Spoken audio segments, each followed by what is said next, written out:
Vice Chancellors, Presidents and Vice Presidents, and other esteemed colleagues, I would like to take this time to welcome you to our presentation of D3, Division Discussion Day.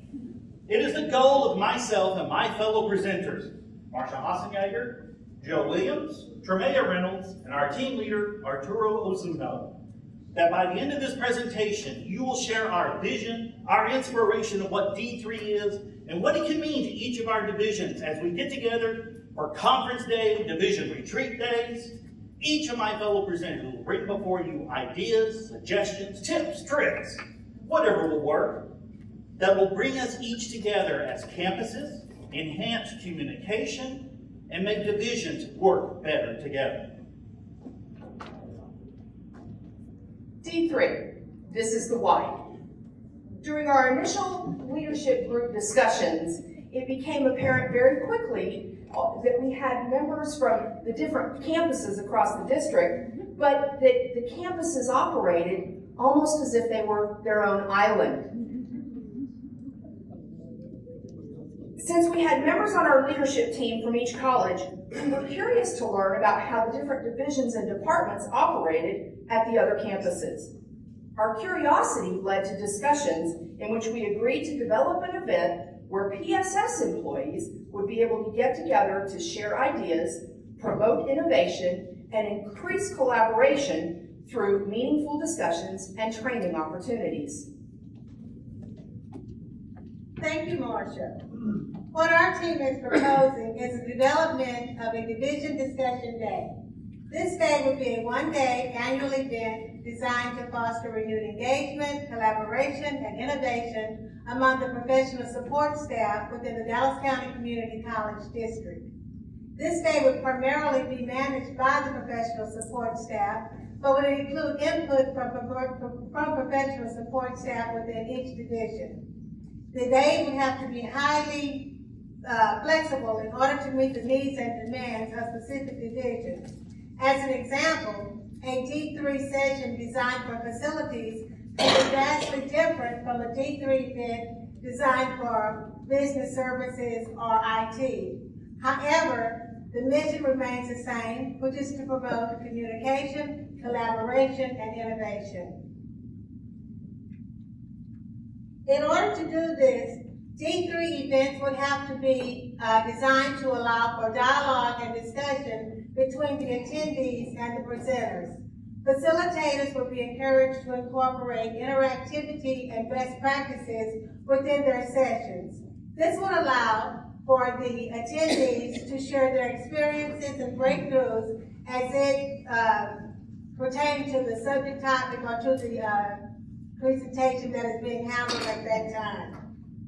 We came up with a few examples of sessions. They could be a scavenger hunt, a group discussion, or a specialized user session. Thank you, Joe. So in an effort to make sure that D3 meets its goals of increasing collaboration, communication, and collegiality, each department's D3 organizers would need to send out a survey several months in advance. For the purpose of our project, we came up with this multi-campus communication and collaboration survey. In the survey, we asked about 4 to 5 simple questions. Basically, what is your role? How do you currently interact with your PSS counterparts at other colleges? Are you interested in an event like D3? And if so, what would be your top 3 ideal trainings? Once the organizers for each department's D3 day had this information, they could then take it and have it serve as a baseline for what the day should look like. You could establish themes for what each department's D3 day would be. And then also, once you got evaluations, once the D3 was over, you could then take that and have it as part of your needs assessment for the following year's events. So again, as Joe explained earlier, each survey could be different. So questions that could be asked for each department may not be the same. We just want to make sure that the information that is on there is going to be enough for the organizers to effectively come up with an event that's going to be something that the surveyors are going to want to attend. So once you have that information, you can also then come up with the day's agenda. For the purposes of our project, we had 2 individuals that were from the marketing department, so we went with marketing. And based on the feedback that we received, these are some of the sessions that you can see we came up with. So we have social media, style guides and standards, training, marketing, and time management. Again, depending on what your department is, this could look totally different. You may have a keynote speaker, you may have webinars, whatever you get back or whatever organizers get back on those reports or those surveys, this is how you're going to want to line up the day. Another thing that we wanted to point out is that breakfast and lunch are also good times that organizers can maximize the ability for people to network. So for instance, you may not be able to squeeze in, of course, an entire session, but you may be able to do like a brief webinar or a small keynote speaker. But at least you will be appealing to the different learning types of people that are there. Some people are more communicative in nature, whereas other people actually just want to sit and listen. Thank you, Trey. So D3 event is planned, executed, and assessed over 4 major stages, as you can see up here. Each stage having a multitude of sort of action items underneath each stage. And what I want to point out, and the way we planned it is over a 12-month period. And what I want to point out here is, specifically on this diagram, is how the assessment stage is meant to inform and empower the planning stage for the subsequent year of events. So the important thing is that these events add value. And the way to do that is is through that assessment stage, figure out what worked, what didn't, and then that helps you sort of plan the next stage. Some planning stage, the planning stage includes action items such as developing a council or an organizing group to organize the events. And also, one of the action items in the planning stage includes finding a locale, ordering food, things of that nature. Establishing event themes, and in our full project we have a whole list of event themes, possibilities, with great sort of names that tie back to communication, collaboration, and innovation. Some of the action items in the communication stage include things like implementing and executing the marketing plan. So sending out communications about the event, ordering any directional or digital signage or any posters or things of that nature. Those are things that happen in the communication stage.